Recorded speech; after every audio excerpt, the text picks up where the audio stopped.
Começamos. Boa noite, pessoal. Prazer nós estarmos aqui. Aqui à minha esquerda,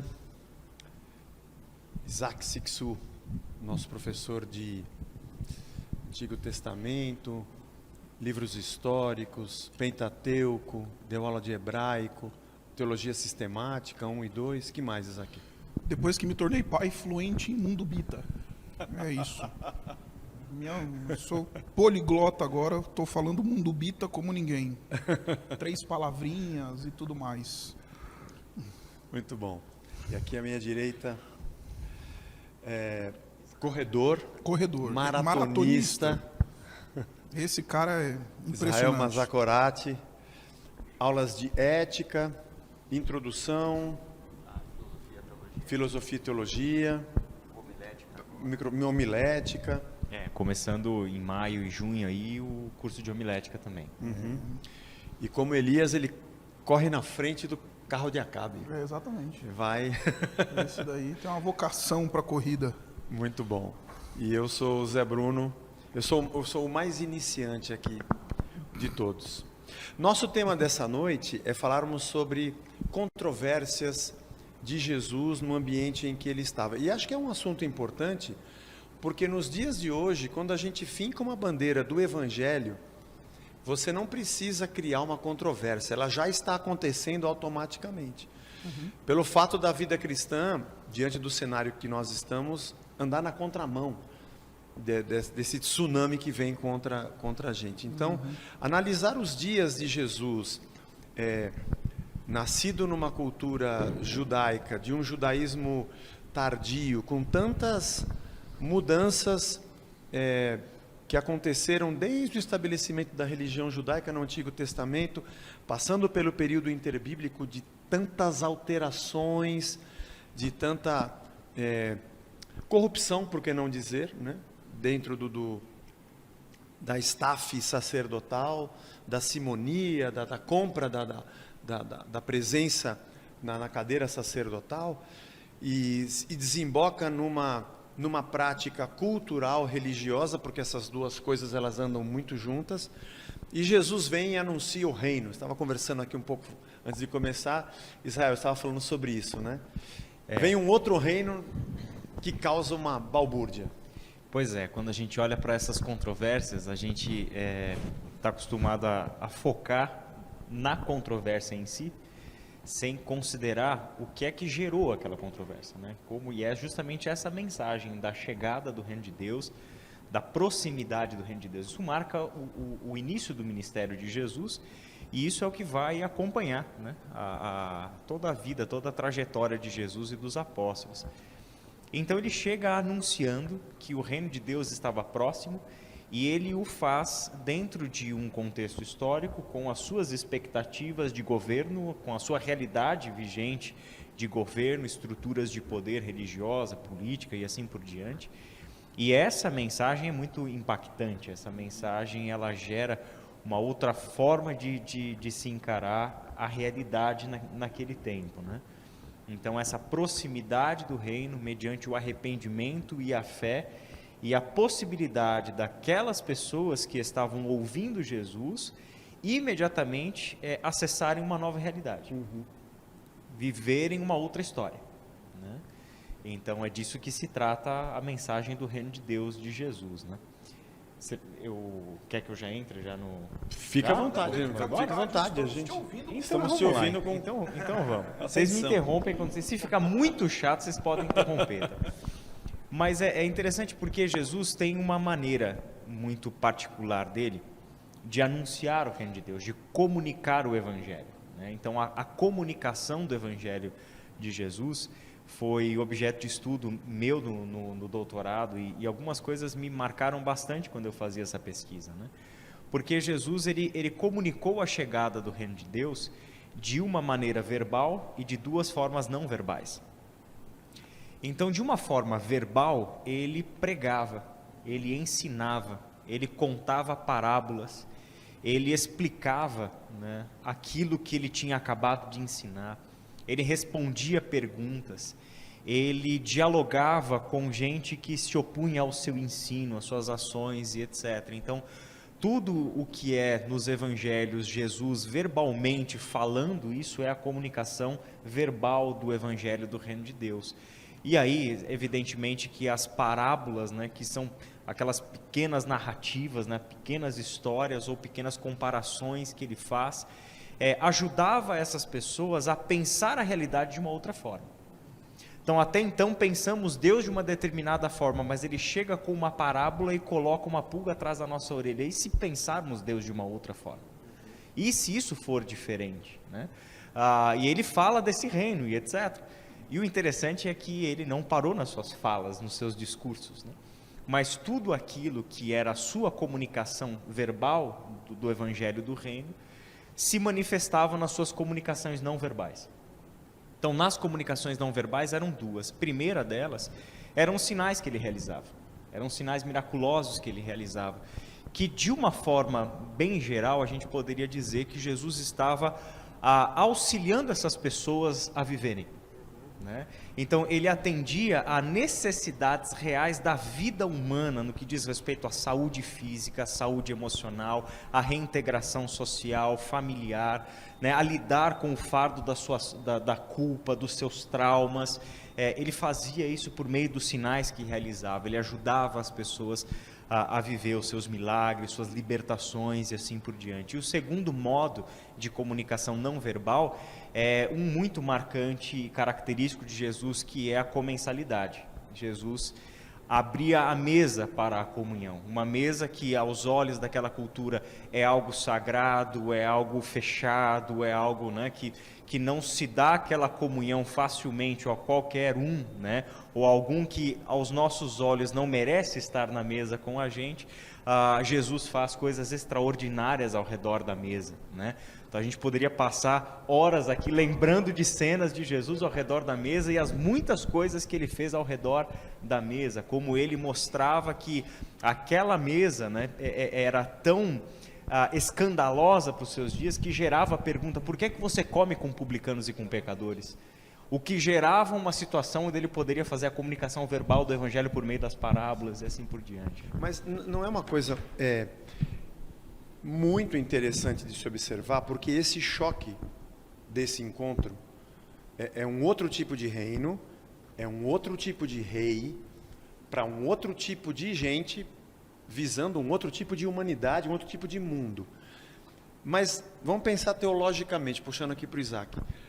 Não deveria ser uma coisa esperada, comum, óbvia, né? Eu acho que sim. Eu acho que em alguma medida sim. Só que eu acho que a natureza revolucionária, especialmente das afirmações do Senhor Jesus, especialmente no que diz respeito a quem ele era, eu acho que isso talvez seja o grande lugar do conflito no ministério do Senhor Jesus, né? Não se esperava um Messias com esse perfil. Isso, dizendo: olha, antes de Abraão, eu sou. Sim. E os caras pegaram pedra para apedrejar Jesus. Então, assim, eu acho que a gente pode discutir as questões teológicas envolvidas, que o Senhor Jesus Cristo tocou e tudo mais. A gente poderia falar um pouquinho sobre isso, mas eu queria começar por aqui, porque eu acho que, e eu estou bem próximo aqui de Calbart nessa abordagem, eu acho que a cristologia que os evangelhos nos apresentam me parece ser o ponto central de onde a gente vai conseguir construir ou extrair as lições dessas controvérsias que o Senhor Jesus Cristo não evitou. Então, você chega lá em Lucas no capítulo 4, ele diz: olha, esse Messias aí de Isaías sou eu. Está se cumprindo hoje. Está se cumprindo hoje. Ele chega lá em João, no capítulo 5, e fala: olha, vocês estudam atentamente, vasculham atentamente o texto bíblico, crendo que nele vocês vão encontrar a salvação, mas vocês não vão vir a mim porque vocês não querem reconhecer que as Escrituras são as minhas testemunhas, as Escrituras falam a meu respeito. Isso é muito revolucionário. E, finalmente, quando ele mesmo se pronuncia como Deus. Então, eu acho que o grande cerne, E aqui a gente poderia até ouvir o nosso mestre aqui, o professor Stephen Kirchner, o grande cerne das afirmações que o Senhor Jesus Cristo faz sobre Ele mesmo, eu acho que ali é que reside talvez a maior tensão, que cria a grande tensão com o judaísmo do primeiro século, que cria a tensão até na cabeça dos seus discípulos. Os próprios discípulos, eles demoraram algum tempo para discernir de fato quem era Jesus. A gente tem o clássico caso, né, de Mateus capítulo 16, que o Pedro, cheio do Espírito Santo, fala: tu és o Cristo.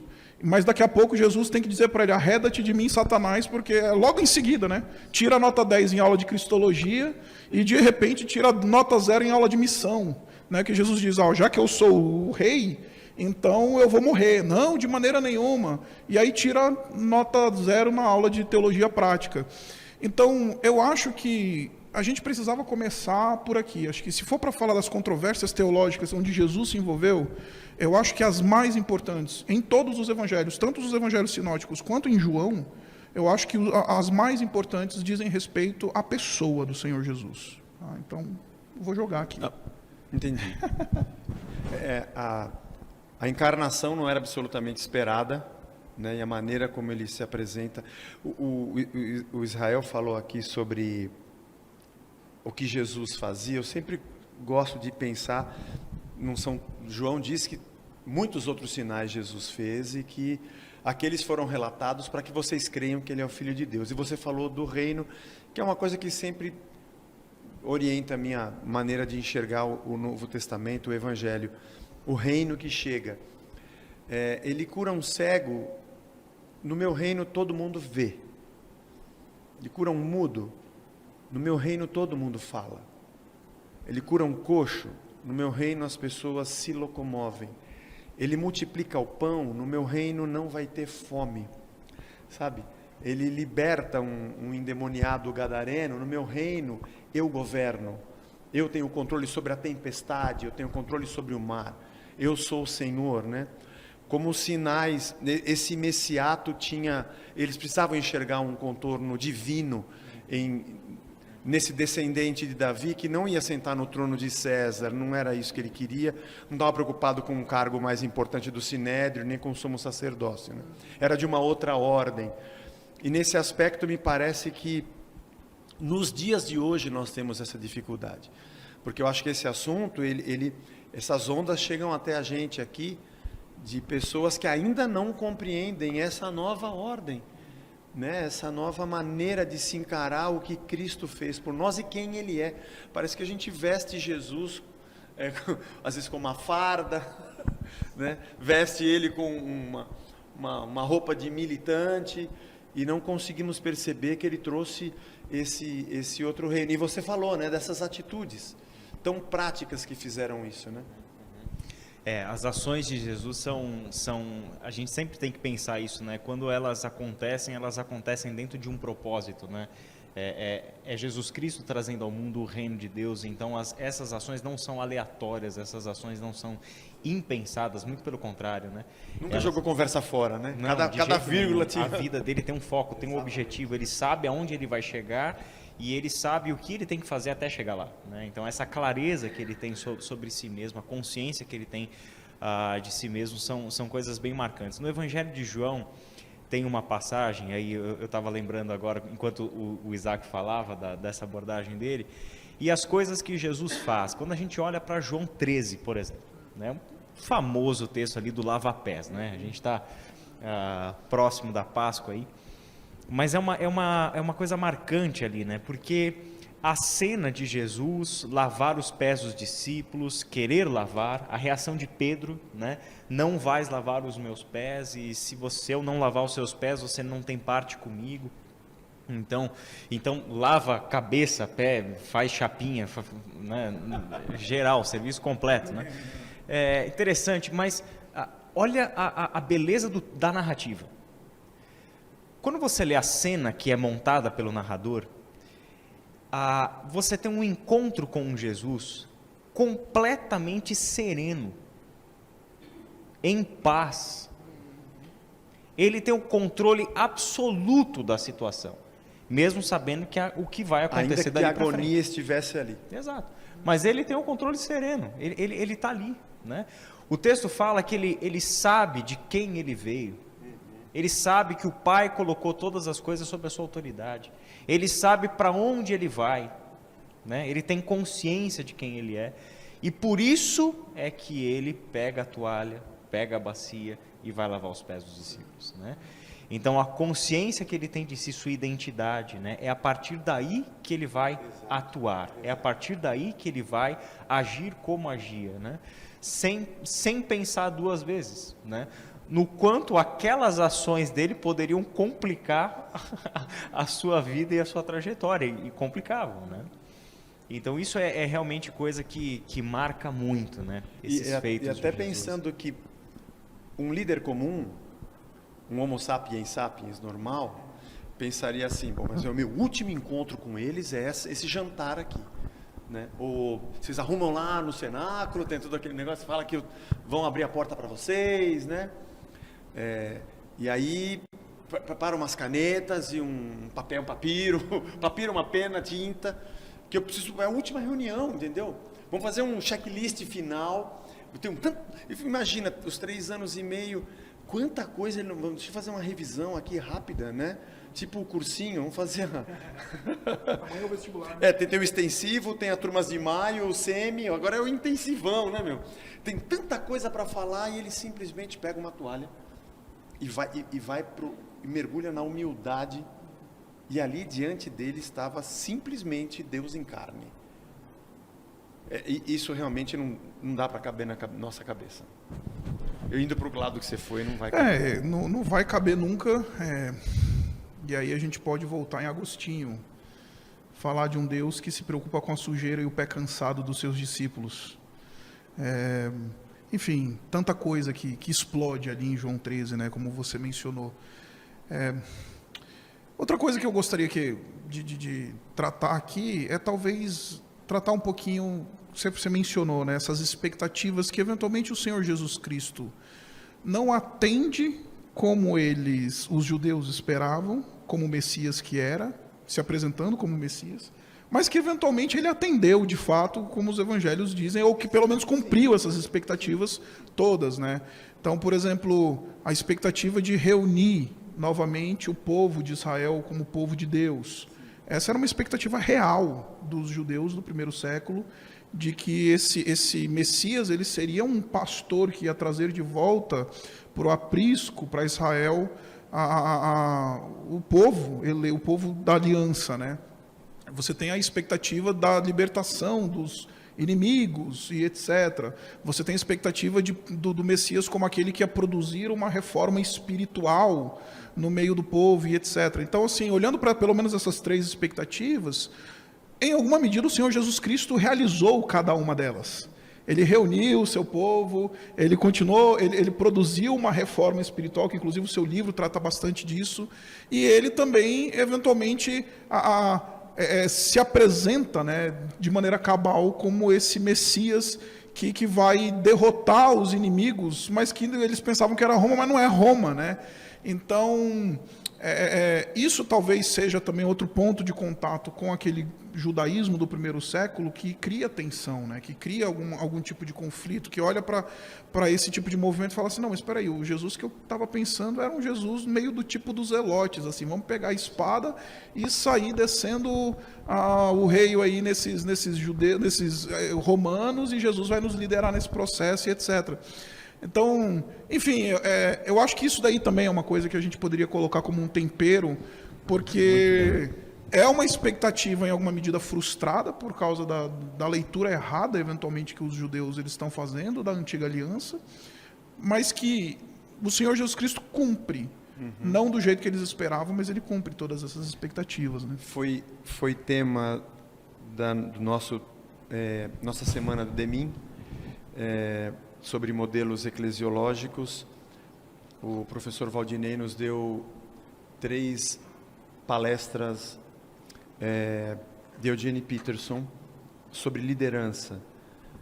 E ele fala sobre 3 modelos de liderança que eram muito conhecidos nos dias de Jesus, e eu não imaginava que ele faria esse caminho. Ele fala a respeito de Caifás e como ele estabeleceu o seu sacerdócio dentro daquele contexto e como aquela aristocracia se aproveitou de todo aquele sistema para se perpetuar.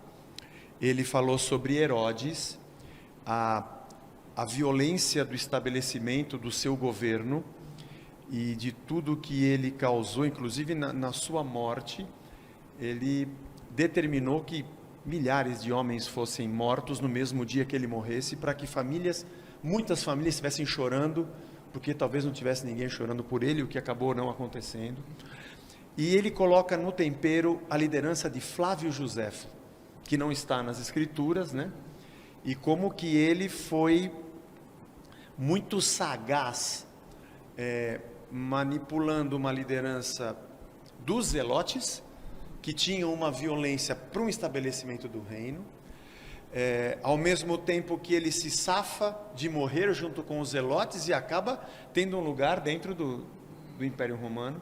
E no meio disso tudo ele apresenta os essênios, que se afastam de tudo e se fecham para que o Messias viesse entre os essênios, com um rigor e um ascetismo muito grande no comportamento religioso. E ele coloca algo assim muito, muito claro, de que a violência sempre esteve presente na tentativa do ser humano dizer: eu vou defender Deus e o reino dele aqui. Seja nas páginas do Antigo Testamento, sejam os zelotes e os sicários, seja o sistema político-religioso do templo, seja até os essênios que fecham as portas: você é impuro, você não pode estar aqui, a gente tem um rigor para poder estar aqui, como aconteceu também com Herodes. E Jesus era exatamente o contrário. Em vez de dizer: eu vim para que vocês me sigam, ou aprendam a dirigir, eu vim para que vocês aprendam a liderar, ele diz: sigam-me, vocês vão me seguir, nós vamos caminhar. E hoje em dia nós encontramos pessoas que lideram num modelo de 2000 anos atrás. Eu encontro pessoas às vezes que falam de uma liderança que está na Idade Média ainda, sabe? Ela tem fogueira ainda, sabe? E Jesus disse: me siga, vamos andar junto. Mas Jesus vamos andando, vamos caminhar. E realmente é um choque muito grande dentro daquela cultura que tinha a religião como uma lei cívica, uma lei moral, uma lei espiritual, uma lei cerimonial, e que encerrava dentro dela todo um contexto de entendimento que não tinha abertura para compreender isso. Marcos 10 e Lucas 22 são textos que estão nas vésperas ali da entrada de Jesus em Jerusalém, celebração da Páscoa e, enfim, a sua ida para a cruz. Nos dois textos da mesma cena, Jesus fala com os seus discípulos dizendo o seguinte, né? Porque eles aspiram uma posição de liderança. E é algo muito marcante que nos coloca no espelho, né? Que nos coloca diante do espelho. Exatamente. Não lá fora, a gente aqui, né? Jesus está dizendo: ó, este é o meu corpo que é partido em favor de vocês. Este é o cálice da nova aliança, né? Então ele está fazendo, sabe? Eu estou mostrando o que está por vir e o que isso aqui significa. E aí o texto diz que enquanto Jesus faz isso, os discípulos estão discutindo qual deles é o maior. Esse contraste que ele coloca é muito E é nesse texto, Zé, que ele fala: olha, os reis e governantes deste mundo é que estão atrás dessas coisas, que buscam a posição. Vocês são diferentes. O que a gente passou esse tempo todo andando juntos, fazendo, vocês aprendendo de mim, o que foi? É exatamente o oposto dessa mentalidade. Então, para mim, é muito marcante a gente pensar o seguinte, que a chegada do reino de Deus não é um novo grupo religioso que estava surgindo. Essa nunca foi a proposta de Jesus. Isso para nós é evidente, né? Ele não funda mais um, né? Saduceus, fariseus, essênios, agora o de Jesus. Sim. Não é a proposta, não é a proposta. Ele também não adere a nenhum desses, né? Também não faz sentido, né? Ele nos dá uma nova forma de enxergar a realidade. É uma nova mentalidade. e eu não consigo trazer para você uma nova mentalidade dentro das estruturas que já existem. Dentro da realidade como você a conhece. Vai ter Eu que preciso, exatamente. A gente vai ter que mudar a forma de pensar. O reino de Deus não é a religião para a qual você se converte, é a nova mentalidade a partir da qual você pensa. É uma mudança radical de mentalidade. E esse vinho novo vai rasgar Vai. o odre, vai explodir o odre velho. E eu acho que é fundamentalmente por causa dessa dimensão, né? Bom, estou querendo voltar toda hora no nosso mestre, que ele está aqui, eu estou constrangido de falar alguma besteira na frente dele. Todos Mas nós Eu ia estamos falar um negócio aqui. de Marcos e eu mudei de ideia. é melhor ser Eu melhor falo ser de mudar Marcos ideia. na frente de Estevão e Marcos. Mas eu acho que a gente precisa retomar essa ideia de Jesus como rei. Jesus Kyrios. Essa expectativa do rei vindouro que vai reinar sobre Israel, sobre as nações e tudo mais. E isso daí é um negócio que faz toda e qualquer estrutura velha rasgar. Então, pensando, por que o odre velho não aguenta? Porque eles querem um messiazinho ali do curral deles. E vem um que diz assim, não, eu sou dono do universo. Eu sou dono do cosmos, né? Ele é o Senhor sobre todas as coisas, sobre todas as nações. No drama que ele encena, né, usando aqui a linguagem de Baltazar, né, no seu ministério, ele vai curar a mulher cirofenícia, ele vai lá em Decápolis, ele vai buscar as outras nações que estão ali perto, ele vai, enfim, fazer todos esses movimentos em relação aos gentios e etc.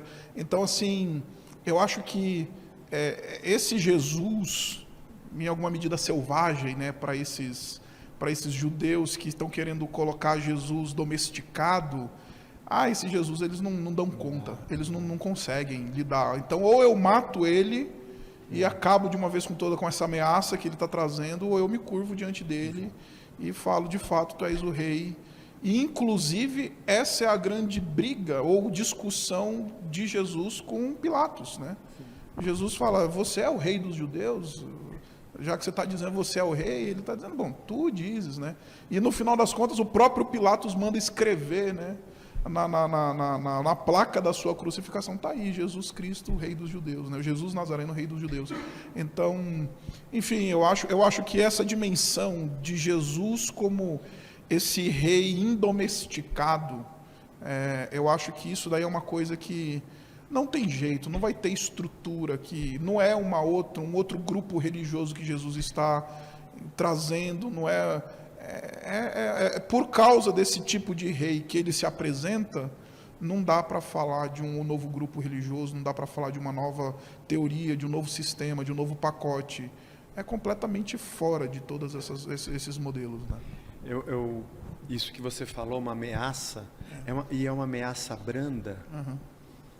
Ele não entra em Jerusalém num cavalo, né, nos moldes de um rei que adentra a cidade para tomá-la com com os seus soldados. Ele entra com 12 pescadores e escolhe, eu vou entrar de burrinho, vamos, e não de cavalo.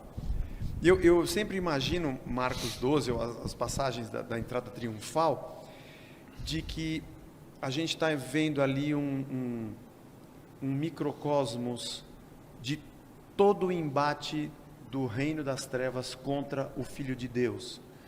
Ele adentra Jerusalém e ele encontra o poder religioso unido ao poder aristocrático, ao dinheiro, unido ao poder político, a Roma, que tem o seu controle pela força, pelo exército. E essa é essa união nitroglicerínica, né, de religião, política, dinheiro, poder e força, se opõe ao reino, e ele entra de forma branda. Marcos coloca muito bem os embates, né, e aquela sequência que Marcos coloca. Eu acho que como Pedro era eu acho que deve ter sido ele que soprou. Escreve desse jeito aqui, ó. Moleque, ouve aqui. A sério, coloca desse jeito aqui, ó. Porque, vai lá e pergunta para ele de quem é a moeda. Pergunta lá, né? E é interessante que você vê Herodiano junto com fariseus. Pô. O Herodiano está mais próximo do saduceu, é mais amigo de Roma, né? Mas para pegar Jesus a gente se une, né? Vai lá, pergunta para ele sobre com que autoridade ele faz essas coisas. E no fim vem os saduceus, tipo assim, não, vocês não conseguiram, deixa que a gente vai agora vou chegar lá teologicamente, né? Não tem ressurreição. Deitar e rolar. E Jesus só responde com tudo que eles já conheciam. Não falou nada de novo para eles. Uma oposição branda a um poder que há no mundo com influência. E vamos pensar que o templo tinha uma interlocução de Roma com o povo. Você tem comunicação, você tem dinheiro, você tem exército, você tem religião, você tem manipulação de fé. Agora, tem um outro elemento aí, Zé, que é interessante a gente falar, que é o fato de que, assim, tem uma tensão hermenêutica. Sim. Porque o Senhor Jesus Cristo também vem dizer, vocês leram isso, eu porém vos digo. Jesus ele vai ampliar a maneira de interpretar. Se toda teologia em sua... é fundamentalmente uma teologia hermenêutica, né? uma forma de hermenêutica, pelo menos uma hermenêutica aplicada, a gente precisa lembrar que isso também, no ministério do Senhor Jesus, é algo que é profundamente controverso, porque ele está indo de frente, assim, e ele não evita a colisão hermenêutica, né? Quando ele vai reinterpretar a antiga aliança no seu discurso do monte, quando ele vai... O sábado, a questão do sábado e tantas outras situações, se os discípulos lavam mão ou se não lavam e tudo mais. Então, assim, você tem uma série de coisas ali que o Senhor Jesus Cristo está expandindo essa dimensão de significado do texto bíblico, aplicando, como eu já disse, a ele muita coisa, entendeu? Eu sou o cumprimento desse negócio, está aqui comigo esse negócio. Então, assim, isso daí não é só um problema do ponto de vista social, do ponto de vista da religião, da estrutura, ou do dinheiro que se coadunou com o sacerdote, e agora o sacerdote ele é pago senta na mesa do rei. Se interpretava aquilo como o modus de vida. Exato. Eu acho que Jesus também ele vem e ele causa uma ruptura profunda nesse sentido também, na maneira como ele lida com a Escritura. Essa ortopraxia tinha uma ortodoxia forte por trás. Exato. Sendo interpretada dessa forma. Aí se torna quase impossível de ser mudado. E eu estou falando isso porque vocês falaram da entrada triunfal de Jesus. E logo em seguida que ele entra, ele vai para o templo. Sim. E ele vai dar uma aula de hermenêutica. Né? Ele vai virar e falar assim, olha, vocês não leram? Porque os mestres da lei estão indignados porque as crianças estão clamando, né? Hosana ao filho de Davi, bendito é o que vem no nome do Senhor. Ele fala, mas, gente... Está aqui, está nos Salmos. Está no Salmo. Vocês nunca leram? Então, o próprio Senhor... A gente leu, mas essa musiquinha não era para cantar para você. Exatamente. Então, assim, eu acho que isso, sabe, vai botando esse tempero, todo esse movimento de uma nova hermenêutica que Jesus traz, de um novo modelo de ação, de comunicação, de como ele demonstra essa mensagem dele na prática, com os milagres que ele realizou, tudo isso... Aí não tem odre que segure, não tem. E desses conflitos é interessante porque as falas dos evangelistas é que as pessoas reagiam ao ensino de Jesus porque viam nele uma autoridade que eles não reconheciam nos outros ensinos. Então, uma coisa é o sujeito chegar lá com uma hermenêutica diferente, interpretar como Jesus fazia. A outra coisa é o sujeito chegar para o coxo e dizer, levanta e anda. Você chegar para o Lázaro e falar, Lázaro, vem para fora. Sim. Entende? Quer dizer, é a ação de Jesus, né, que deixa os caras completamente sem chão. Se fosse a fala de Nicodemos com ele, né? O que está acontecendo? Né? Eu encontro que eu tenho uma questão muito grande. né? Porque tudo aquilo que você fala, né, as coisas que você ensina não batem com as coisas que a gente ensina. Olha o Evangelho de João, esses embates, João 5 que você mencionou antes, né? Vocês não querem vir a mim para terem vida, né? Uau, mas como assim, né? É de mim que Moisés está falando, né? Ao mesmo tempo, ele tem ações, os sinais. Ninguém realiza os sinais que o Senhor realiza se Deus não está com Que é ele. o que Nicodemos então, diz, explica né? o que está... Exato. Sabemos então, que é da parte de Deus porque ninguém realizaria se não fosse, né? né? Já que você citou Nicodemos, é bonito a primeira parte do diálogo. Ele diz: se você não crer, você não pode ver o reino.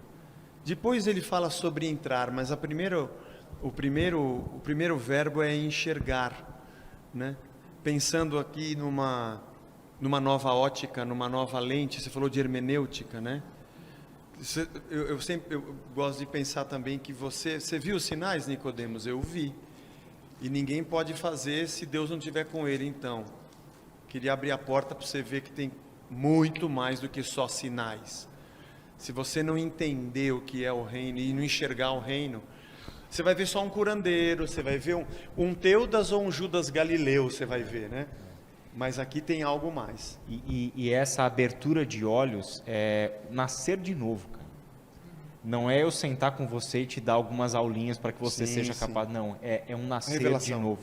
É algo que mexe profundamente, que altera todas as coisas, né? Não tem como você falar de outra forma a não ser de um novo nascimento, né? E essa abertura de olhos, ou a nova mentalidade, uma nova, né, forma de interpretar as escrituras, as tradições, o ser de Deus e etc. Isso é muito impactante dentro da Bíblia como um todo. Porque se a gente olhar lá para Gênesis 3, e a gente não vai caminhar de Gênesis 3 até os Evangelhos, só uma menção assim.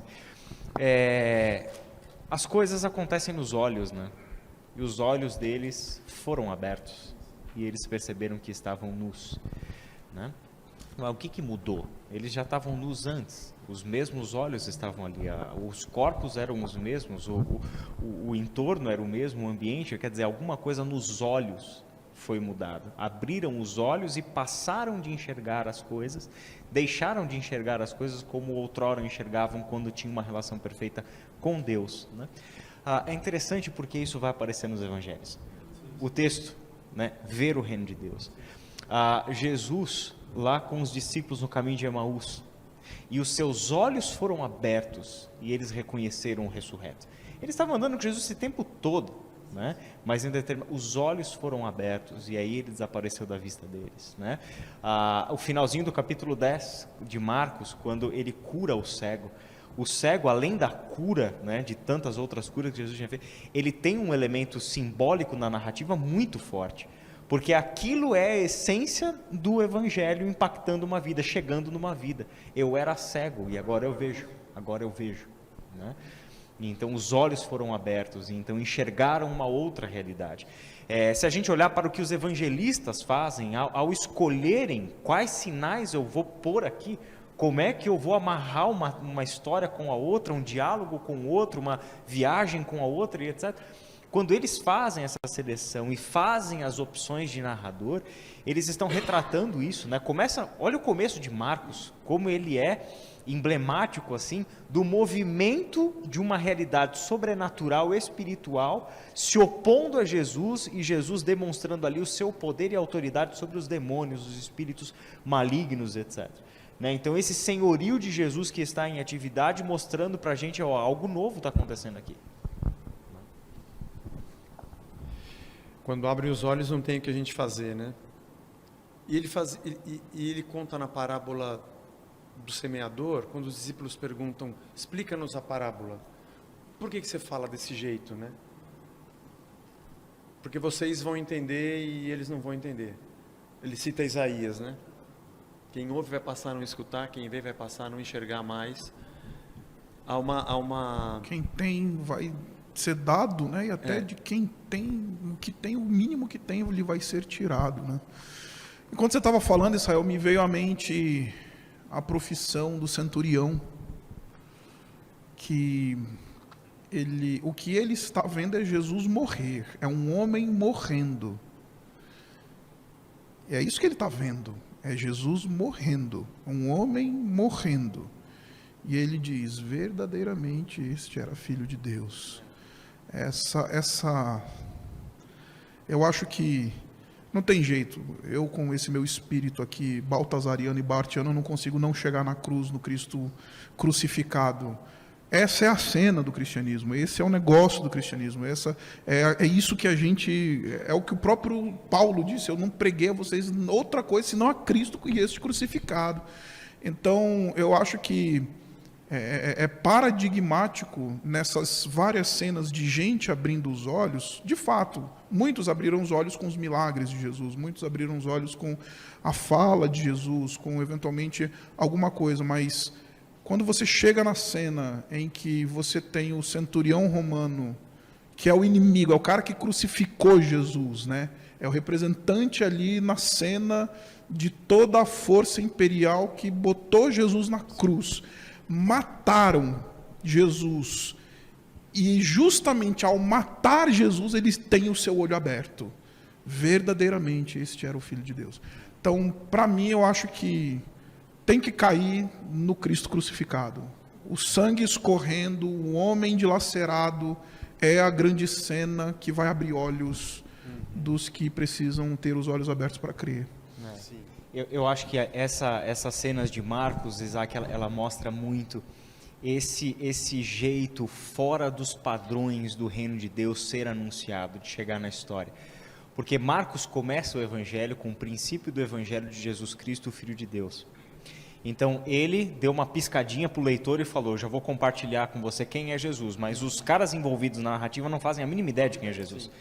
Quando chega lá no capítulo 8, Pedro afirma que Jesus é o Cristo, quando Jesus pergunta. É numa cena em que, como o Zé falou, né? Ele vai ser repreendido por Jesus daqui a pouquinho, ele está confessando que Jesus é o Cristo, né? Mateus 16 ajuda a gente, Jesus dizendo, olha, não veio de você, não veio da tua cabeça essa conclusão, né? Então ali em Marcos 8 ele afirma Jesus ser o Cristo, em seguida, quando Jesus começa a falar da sua morte, é que ele chama Jesus à parte e começa a repreender. Primeira confissão que se liga ao versículo inicial de Marcos, Jesus é o Cristo. A segunda confissão é a do centurião romano, ele é o Filho de Deus, né? Então, uma sai de um pescador que não é um religioso, que não é um cara das estruturas, é um cara comum, é um sujeito comum, um sujeito simples, né? O segundo é mais controverso ainda, cara, porque sai a confissão verdadeira do evangelho, sai da boca de um oficial do exército romano. Isso é muito forte. Isso é muito forte. Aí a gente poderia até incluir a questão da agenda de Marcos, né, nesse processo todo que, enfim, eu não sei, aí de novo é o medo de falar besteira, mas eu acredito na primazia do texto marcano, mestre. E ele faço bem, então estou bem. Então a primazia do texto marcano e tudo mais, então a agenda gentílica e botar justamente o centurião ali falando, olha, verdadeiro, esse daí entendeu, esse daí quase dizendo assim, você devia ser que nem esse centurião, senhor gentil, para quem eu estou escrevendo isso daqui, né? Você deveria chegar nessa mesma conclusão que chegou o centurião romano depois de ler esse evangelho. Então, enfim, a gente poderia ir longe nós aqui. Estamos próximos da Páscoa, né? Galera, não sei quando vai assistir aí o vídeo, mas nós aqui estamos às vésperas da Páscoa. E se até a natureza se manifesta, né? Não é só a confissão de um homem, né? Mas, cara, se a natureza se manifesta, a criação de Deus se manifesta, porque sabe quem está na cruz, né? Mas nós vamos falar sobre ressurreição. Se Cristo não ressuscitou, é vã a nossa pregação. E a partir da cruz é que a gente nasce, é dali que a gente vem, né? E essa imagem do Cordeiro humilde, Apocalipse 5, quando João tem a visão do trono, quem é digno de abrir o selo, né? Preocupado, e ele ouve a voz dizendo, calma, fica tranquilo, porque o leão da tribo de Judá venceu e ele vai abrir o selo. E quando ele olha para o trono, ele viu um cordeiro, como se tivesse sido morto. Não era um leão, era um cordeiro, parece que De cima para baixo, ele é o leão da tribo de Judá. De baixo, Ele é digno porque foi morto. porque foi né? morto. Porque foi morto. Essa é o que lava os pés dos discípulos, é o que é uma ameaça branda e o que afronta tanto, causa tanto impacto, tanto medo, tanto ódio, vem trazer exatamente a mensagem da misericórdia, da graça, do amor, da reconciliação do homem com Deus. Não sei como é que está o nosso horário. Poderíamos ir muito longe aqui, dona Vai seguindo, Eliane. Eliane, você que nos diz aí. Você que nos quiser. Como? Você não quer Ok. apresentar um pouquinho da tese do seu livro? Para antes da gente abrir para as perguntas? Acho que tem um pouco a ver.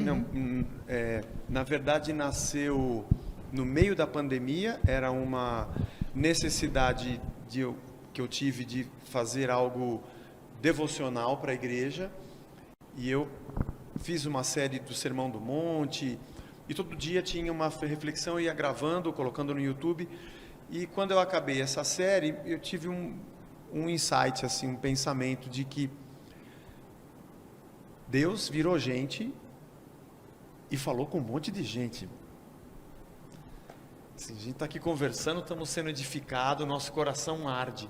Mas imagina o Filho de Deus, o Deus em carne, andou, pisou na terra, fez sinais, seus discursos, seu ensino, mas teve dia dele sentar na mesa e falar: e é isso aqui, vamos bater um papo. Eu estou diante do Deus em carne.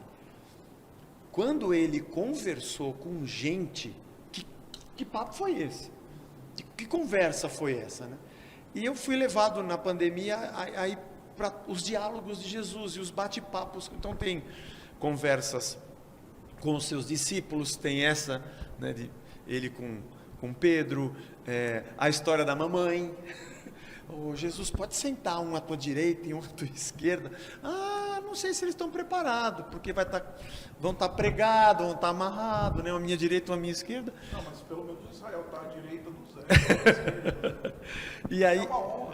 E aí, pensando nisso, eu fui fazendo uma série de vídeos, eram vídeos curtos, pensando nos diálogos e o que esses diálogos poderiam nos ensinar. Ele conversou com religiosos, conversou com gente do povo, e assim surgiu. E passado a pandemia, depois do ano passado, aí o pessoal me procurou e falou: se a gente transformasse esses diálogos num livro. Eu fiz acho que 150 episódios. Alguns diálogos renderam mais de um episódio. A Samaritana acho que eu fiz em 10 partes. O Nicodemos também. Daí eu falei: legal, só que é muita coisa. Então eu dividi em três volumes. E nesse primeiro são só os diálogos de embate. É só com os religiosos. Só com saduceus, fariseus e escribas, sacerdotes, né? Que conversas foram essas, né? Acho que tem uma ou duas que foi legal, o resto era só pancadaria, né? Então esse é os diálogos, o primeiro volume. Isso aí. Quantos vão ser? Que teve, acho que vão ser 3. Eu estou trabalhando no próximo que só tem, não vão ser todos porque não dá, mas eu escolhi. Aí tem 25, eu acho, diálogos. O próximo é com os discípulos. E depois eu vou fazer um com as pessoas, com o povo, né? Com quem ele conversou. Conversou com a Samaritana, conversou com o Jairo, com quem foi que ele falou, né? Aliás, Isaac Sixu fez o prefácio. É verdade, o O prefácio. prefácio do livro. E tive... Foi muito legal, foi muito legal. Não tá digno do livro em si, mas enfim. Salvou ali a... Não, que é isso. Talvez tenha sido um monitor dele que fez o prefácio. Ele passou assim, Rapaz, a tarefa, tanto que ele nem lembra. Eu não me sinto, eu não tenho nem roupa para escrever o prefácio pro livro do Zé. Não, é Mas, porque era meu, fica tranquilo. mas assim, foi muito legal. Eu gostei muito, tive esse privilégio de pegar o texto do Zé antes da publicação e ler. O que eu falo ali no finalzinho do prefácio, esse tom urgente, unido a essa experiência do Zé, de que a gente só vai ser transformado na medida que a gente vai sentar com Jesus e conversar com Ele, isso para mim é a grande beleza, a contribuição desse livro, sabe? Que livros que falam sobre as controvérsias do Senhor Jesus, nada contra, tá, Zé? Mas tem até o John Stott que já escreveu o livro sobre isso. Muito né? melhor do que eu. eu acho que a sua contribuição ela está no campo da tua experiência pessoal que você viveu, vindo do nicho neopentecostal e tudo mais. Acho que por isso eu escolhi os religiosos primeiro. Exato. E mostra esse teu coração pastoral muito, muito... Eu acho que essa contribuição foi a que mais me edificou na medida que eu li o texto. E tentei ali no prefácio fazer um link de Gênesis até Jesus. Então, a minha proposta... Onde nasceu a religião. Isso, onde nasceu a religião. Para mim, nasceu lá no Éden. E aí eu tento mostrar que em Cristo, aquela religião do passado, ela ganha uma nova dimensão, porque agora já não tem mais um abismo ontológico, né? Antes, o que garantia o homem se relacionar com Deus era a imago Dei. Porque eu sou um ser espiritual, eu posso acessar um Deus espiritual. Mas agora não é mais a imago Dei que me garante o acesso. Agora é a imago Christi, né? Cristo, Deus, que também é carne, que me faz acessar e me dá essa possibilidade de diálogo com Deus. Então foi essa tentativa que eu tentei fazer no prefácio. Muito bom. Então, enfim. E eu também agradeço, o Ziel fez um endosso, e agradeço muito ao Bernardo. O Bernardo também que fez um endosso. Pude bater papo com ele, além de fazer o endosso, bater papo, tirar dúvidas, conversar muito sobre aquele período também, né, para que... É um livro que nasceu devocional, mas a gente esbarra em temas teológicos, eclesiológicos, cristológicos, e o Bernardo me orientou, foi muito bom. É isso.